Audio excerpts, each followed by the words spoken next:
तो प्रधानमंत्री आवास योजना ग्रामीण को लेकर एक बहुत बड़ा और ज़रूरी अपडेट आया है। साल 2026 के लिए जो नई लिस्ट है, वो जारी हो रही है। ये ग्रामीण भारत में लाखों परिवारों के लिए एक बहुत बड़ी खबर है।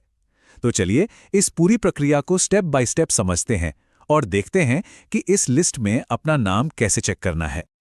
हाँ, ये बात तो है कि सरकारी वेबसाइट पर नई लिस्ट में अपना नाम और स्टेटस खोजना कई बार थोड़ा मुश्किल या कंफ्यूजिंग लग सकता है ना। पर चिंता मत कीजिए, इस गाइड से ये पूरा प्रोसेस आपके लिए एकदम आसान हो जाएगा। तो देखिए, ये योजना सिर्फ एक सरकारी स्कीम नहीं है, बल्कि ये एक मिशन है जिसके तहत ग्रामीण इलाकों में लोगों को पक्के घर दिए जाते हैं। और इसकी जो सबसे अहम जानकारी है, यानी बेनिफिशरीज की नई लिस्ट, वो अब ऑनलाइन आ चुकी है, जिसे हम अभी देखने वाले हैं। तो चलिए शुरू करते हैं। सबसे पहला और सबसे ज़रूरी काम क्या है? वो है ऑफिशियल सरकारी वेबसाइट के सही सेक्शन तक पहुंचना। ये इसलिए इम्पॉर्टेंट है ताकि हमें जो भी जानकारी मिले वो एकदम सटीक और अपडेटेड हो। देखते हैं कि ये कैसे करना है।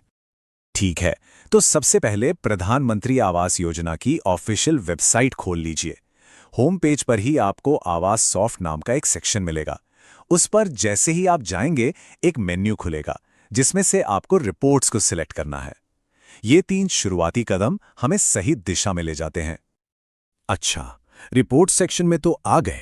अब हमारा अगला काम है सही लिस्ट के लिंक को ढूंढना, मतलब बेनिफिशियरी वेरिफिकेशन लिस्ट का जो लिंक है उसे खोजना। ये बहुत जरूरी है ताकि हम सही जगह पर पहुंच सकें। अब जो पेज खुलेगा ना, उसमें कई सेक्शन होंगे। आपको बस थोड़ा नीचे की तरफ जाना है, जहां आपको MGNRGEGS social audit report section मिलेगा। ठीक वहीं पर बेनिफिशियरी डिटेल्स फॉर वेरिफिकेशन का ऑप्शन दिखाई देगा। बस इसी पर क्लिक कर देना है। बहुत बढ़िया, अब हम आ गए हैं सिलेक्शन फिल्टर पेज पर। आप कह सकते हैं ये इस पूरे प्रोसेस का सबसे इंपॉर्टेंट हिस्सा है, क्योंकि यहीं पर आप अपने एरिया की डिटेल्स डालकर सीधे अपने गांव या पंचायत की लिस्ट तक पहुंच सकते हैं। अब यहाँ थोड़ा ध्यान से एक एक करके हमें जानकारी भरनी है। सबसे पहले अपना राज्य, फिर जिला, उसके बाद अपना ब्लॉक और फिर अपनी ग्राम पंचायत सही चुनें। इसके बाद फाइनेंशियल ईयर में 2025-2026 चुनें और योजना के नाम में प्रधानमंत्री आवास योजना ग्रामीण को सेलेक्ट करें। हर एक जानकारी सही भरना जरूरी है। और बस सबमिट करने से ठीक पहले एक छोटा सा काम और करना है। ये जो गणित का आसान सा सवाल दिख रहा है ना, जिसे कैप्चा कहते हैं, इसका जवाब बॉक्स में भरें और फिर सबमिट बटन पर क्लिक कर दें। और ये लीजिए, सबमिट करते ही आपके चुने हुए गांव की पूरी लिस्ट स्क्रीन पर आ जाएगी। यही तो वो पल है जिसका इंतजार था। पर अब समझते हैं कि इस लिस्ट में जो जानकारी दी गई है, उसका आखिर मतलब क्या है। अब देखिए, मजे की बात यह है कि लिस्ट में सिर्फ नाम नहीं होता, आप ये भी देख सकते हैं कि घर मंजूर हुआ है या नहीं और किश्तों का स्टेटस क्या है। जैसे अगर पहली किश्त का पेमेंट हो चुका है तो इसका मतलब है कि कंस्ट्रक्शन का काम शुरू हो सकता है, और अगर स्टेटस लंबित है, मतलब पेंडिंग, तो शायद थोड़ा और इंतजार करना पड़ सकता है। हाँ, ये एक सवाल है जो बहुत लोगों के मन में आता है कि इतनी प्रक्रिया के बाद भी अगर लिस्ट में नाम न दिखे तो ये थोड़ा निराशाजनक हो सकता है, लेकिन घबराने की बिल्कुल ज़रूरत नहीं है। इसके पीछे एक बहुत ज़रूरी वजह है जिसे समझना इम्पॉर्टेंट है।